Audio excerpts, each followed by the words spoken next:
विनेश फोगाट को अभी भी सिल्वर मेडल मिल सकता है। इसकी उम्मीदें बिल्कुल बरकरार है, इसकी उम्मीदें बिल्कुल कायम है, क्योंकि खेल अदालत ने अपना फैसला लिया है और इस फैसले के आधार पर यह माना जा रहा है कि ओलंपिक खत्म होने से पहले पहले यह फैसला आ जाएगा कि विनेश फोगाट की झोली एक सिल्वर मेडल आएगा, ब्रॉन्ज मेडल आएगा, कि या फिर उनकी झोली में उनके पास सिर्फ निराशा ही मिलेगी। क्योंकि खेल अदालत ने यह फैसला लिया है कि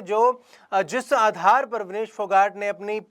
फोगाट द्वारा या इंडियन ओलंपिक एसोसिएशन द्वारा फाइल की गई है अपील कि जिस रेसलर ने लगातार 3 मुकाबले जीते हैं लीगल तरीके से, फाइनलिस्ट को हराकर फाइनल में अपनी जगह पक्की की है, तो उन्हें क्यों कोई मेडल नहीं दिया जाना चाहिए। क्योंकि आपको बता दें कि लगातार 3 मुकाबले जीतने के बाद विनेश फोगाट का फाइनल मुकाबला 50 किलोग्राम कैटेगरी में अमेरिका की रेसलर सारा के साथ होना था, लेकिन जब मैच की सुबह फाइनल वाले मैच के दिन विनेश फोगाट का भार 50 किलोग्राम से 100 ग्राम ज़्यादा आ गया, जिसके चलते उन्हें डिस्क्वालीफाई कर दिया गया। और जिस रेसलर को क्यूबा की जिस रेसलर लोपेज को उन्होंने सेमीफाइनल में हराया था, उस रेसलर को फाइनल में जगह मिल गई। हालांकि वो रेसलर फाइनल हार गई, उसे सिल्वर मेडल मिला और अमेरिका की रेसलर को गोल्ड मेडल मिला। तो इस आधार पर भी बात चल रही है कि जिस रेसलर को सेमीफाइनल में हरा दिया गया था, उस रेसलर को अगर सिल्वर मेडल मिल सकता है तो विनेश फोगाट को क्यों नहीं मिल सकता। इंडियन ओलंपिक एसोसिएशन ने खेल अदालत में अपील फाइल की, जिसके बाद सुनवाई हुई और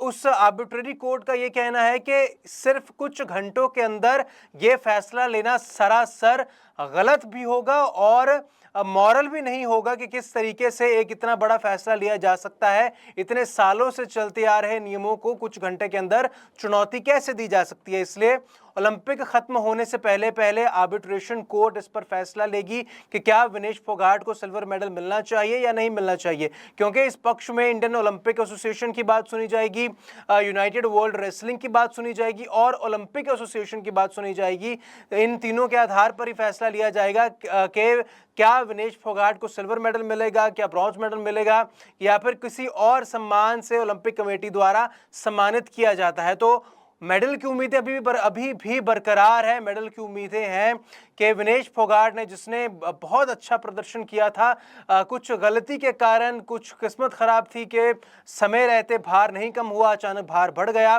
100 ग्राम का भार कितना होता है, एक बोझ कितना होता है, ये विनेश फोगाट ही इकलौती समझ सकती हैं, या फिर वो पूरा देश समझ सकता है जो ये सोचेगा कि 100 ग्राम की अहमियत कितनी बड़ी होती है, कि वो 100 ग्राम हमसे एक पोटेंशियल गोल्ड मेडल और एक पक्का सिल्वर मेडल हमसे दूर ले गया। लेकिन अभी देर है, अंधेर नहीं है। आर्बिट्रेशन कोर्ट ने फैसला लिया है कि ओलंपिक्स 2024 खत्म होने से पहले पहले ये पता चल जाएगा कि विनेश फोगाट की झोली एक सिल्वर मेडल पड़ेगा कि या फिर उन्हें खाली हाथ निराशा के साथ पेरिस से अपने वतन वापस लौटना पड़ेगा।